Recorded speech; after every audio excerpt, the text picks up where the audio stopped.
Hi, Natalie Cutler-Welsh here from parenting blog, podcast, and book, If Only They Told Me.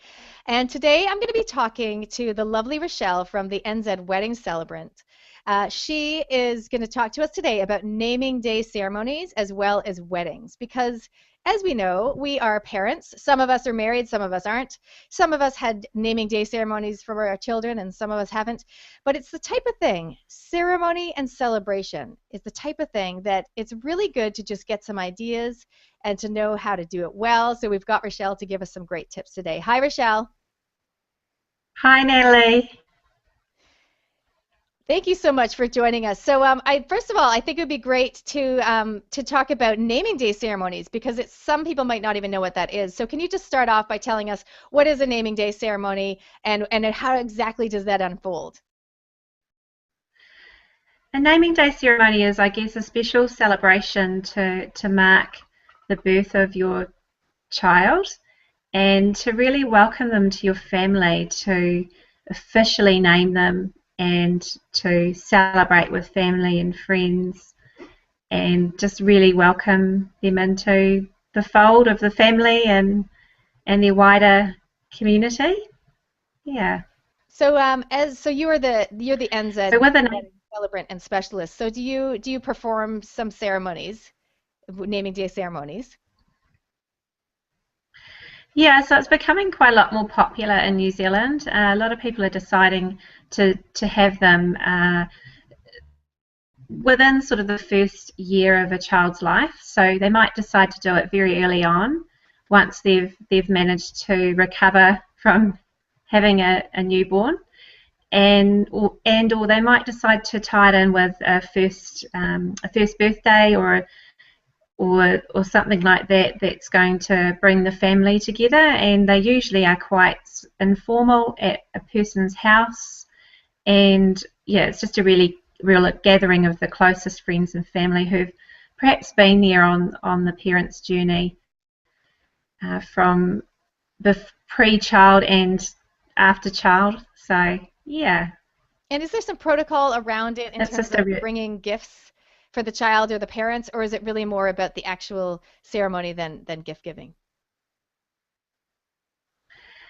it's not perhaps as formal as you would have a christening, which often people would bring a gift for a christening. It's probably a little bit less formal than that. So there's no sort of rhyme or reason.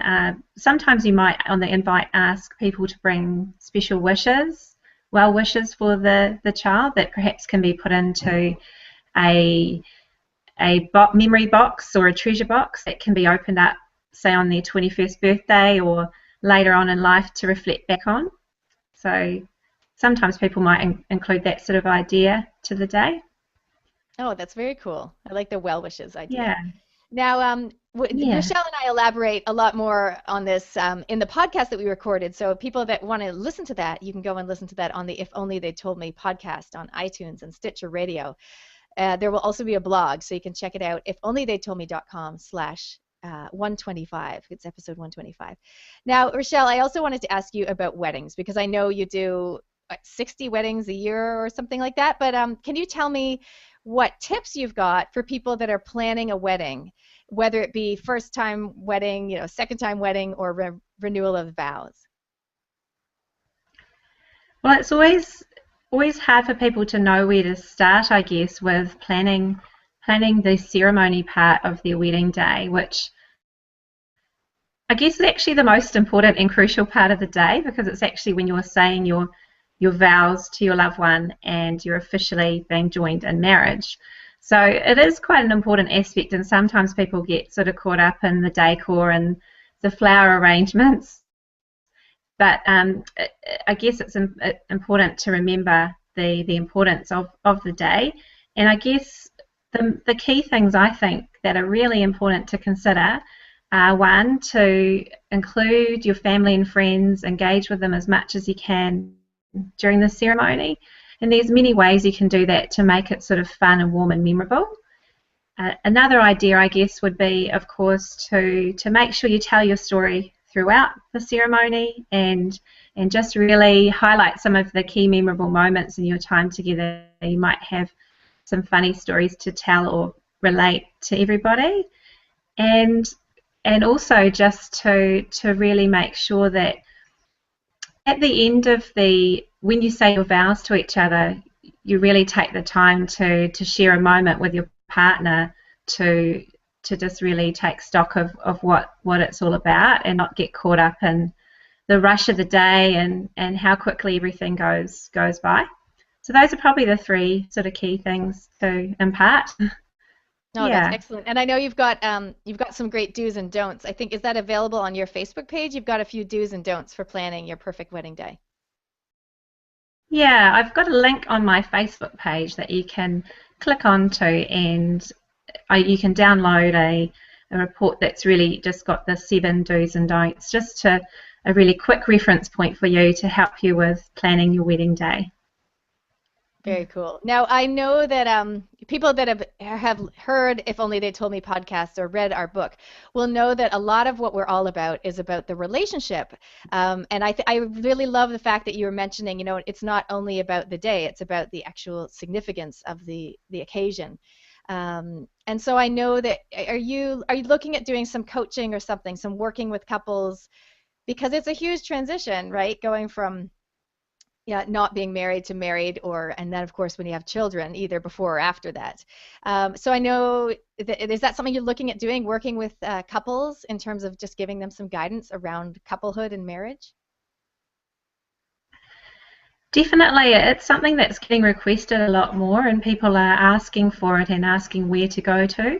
So it's something that I'm developing at the moment, as some resources and tools around that. So a bit of a toolbox around thinking about things that are going to be important to consider when you're married, and to help make your marriage a lasting one, and to help to make your marriage, I guess, thrive, and not just to survive, because it's something there's always a lot of challenges along the way, as we know, within marriages, as you have children, and parenting becomes an important thing as well.